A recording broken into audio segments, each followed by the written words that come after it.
એક વખત એક રાજાના દરબારમાં એક જાદુગર આવ્યો. તેણે એક કરતબ કરી બતાવ્યો. તેણે 400 કિલોની વજનની ભેંસ ઉંચકી બતાવી. રાજાને ખૂબ જ આશ્ચર્ય થયું. ત્યાં રાણી બેઠા હતા, તો રાણી પણ એકદમ અવાક થઈ ગયા અને એમણે પૂછ્યું કે શું આ જાદુ છે? એટલે પેલા જાદુગરે કહ્યું, આ કોઈ જાદુ નથી, આ એક હકીકત છે. એ કેવી રીતે? ત્યારે પેલા જાદુગરે કહ્યું કે જ્યારે આ ભેંસ નાનકડી પાડી હતી ત્યારે એ 20 કિલોની હતી અને ત્યારથી રોજ હું એને સવાર, બપોર અને સાંજે ઉંચકતો હતો અને આ ક્રમ આજ સુધી મેં તોડ્યો નથી.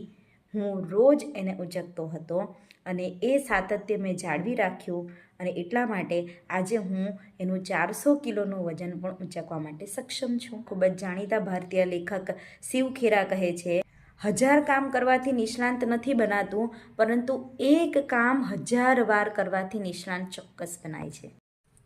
With consistency, you can definitely convert impossible things into possible.